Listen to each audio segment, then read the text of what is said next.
దీపావళి జిల్లా కేశవరాం సిమెంట్ ఫ్యాక్టరీలో పనిచేసే పర్మనెంట్ కాంట్రాక్ట్ కార్మికులు సమ్మెకు సై అన్నారు.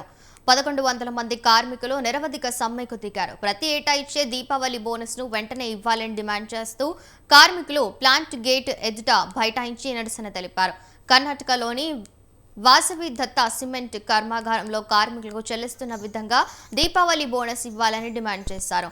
ఒకే యాజమాన్యం రెండు ఫ్యాక్టరీలోని కార్మికుల మధ్య వ్యత్యాసాన్ని చూపిస్తూ ఇబ్బందులకు గురి చేస్తున్నారని అసహనం వ్యక్తం చేశారు.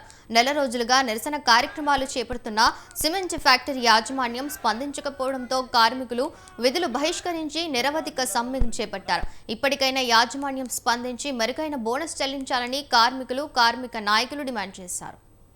గత నెల రోజుల నుంచి కూడా మాకేదైతే గతంలో 46,800 ఇవ్వాల్సినటువంటి బోనస్ ఇవ్వకుండా దానికి పైన ఈసారి పెంచాల్సిన అవసరం ఉండే అది ఇవ్వకుండా కాలయాపన చేస్తూ నానా రకాలుగా మాటలు చెప్తూ ఒకసారి ఎక్కువ ఒకసారి తక్కువ అదేవిధంగా చెప్తా పోతా ఉన్నారు.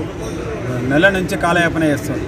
దానికి మేము నిరసనగా గత వారం రోజులుగా కూల్ డౌన్ సమ్మె, నల్ల బాటిల ప్రదర్శన అనేక కార్యక్రమాలు తీసుకుంటూ యాజమాన్యానికి ఎన్ని విధాలు చెప్పినా కూడా స్పందించకుండా మొండి వైఖరి వహిస్తూ ఉంది. దానికి నిరసనగానే ఈ రోజు నుంచి విధులేని పరిస్థితుల్లో మేము నిరవధిక సమ్మెకు వెళ్లాల్సి వస్తుంది. ఇప్పటికైనా యాజమాన్యం కళ్ళు తెరిచి మాకు గతంలో ఉన్నటువంటి బోనసు ఏ ప్రపోర్షనేట్ల ప్రతి సంవత్సరానికి పెరుగుతుందో ఆ విధంగా మాకు 52,000 రూపాయల బోనస్ ఇవ్వాలని చెప్పి ఏకైక డిమాండ్ తోటి మేము సమ్మె పర్మనెంట్ కార్మిక సంఘం ఆధ్వర్యంలో 10-15 రోజుల నుంచి వెళ్ళి రిలే నిరాహార దీక్ష కూడా చేసినాం. ఏదైతే మా కార్మికులు రావాల్సిన బోనసు ఈ సంవత్సరం కేశవరాం యాజమాన్యం మొండి వైఖరితోటి మాకు ఇస్తలేదు. మా యూనియన్ తెలియకుండానే మొదట 16,800 వేసింది. రెండోసారి మళ్ళీ తెలియకుండానే 15,000 వేసింది. మాకు కార్మికులందరికీ 10 సంవత్సరం ఏదైతే బోనస్ ఉందో ఈ సంవత్సరం చేయడంలో మాకు టాలీ చేసే వాళ్ళు ఎప్పుడైనా కానీ గత 20 సంవత్సరాలు 30 సంవత్సరాల నుంచి ఈ ఆనవాయితీ కొనసాగుతుంది. కానీ ఈసారి చేయడంను పక్కన పెట్టి మా కార్మికులందరినీ ఇబ్బంది పెడుతున్నారు. ఈ యొక్క యాజమాన్యం ఏదైతే చేయడంలో ఎంత ఇచ్చిండ్రో 52,000 మరియు 3,000 గిఫ్ట్ ఈ సంవత్సరం చెల్లించాలి.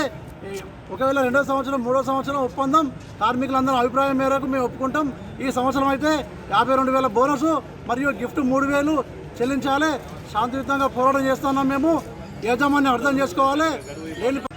ఎలాంటి పరిస్థితులలో కూడా ఇలా మేము ఈ నిరసన విరమింపజేయమని చెప్పి ఇలా యాజమాన్యాన్ని హెచ్చరిస్తూ డిమాండ్ చేస్తూ తప్పకుండా మా కార్మికులు రావాల్సిన బోనస్ మెరుగైన బోనస్ ఇవ్వాల్సిందిగా డిమాండ్ చేస్తూ ఉన్నాం. తద్వారా ఇలాంటి పరిస్థితులు ఈ కంపెనీ చరిత్రలో ఎప్పుడు లేదు కనుక మా ఓపికకు మీరు పరీక్ష పెట్టారు. మీరే తప్పుదాలు చేస్తూ ఉన్నారు. మా కార్మికులు కానీ మా యూనియన్లు కానీ మేము ఎక్కడ కూడా పొరపాటు కానీ తప్పు కానీ చేయలేదు. దయచేసి ఇప్పటికైనా మీరు దిగివచ్చి మాకు రావాల్సిన బోనస్ ఇవ్వాల్సిందిగా కోరుకుంటూ మేము డిమాండ్ చేస్తూ ఉన్నాం.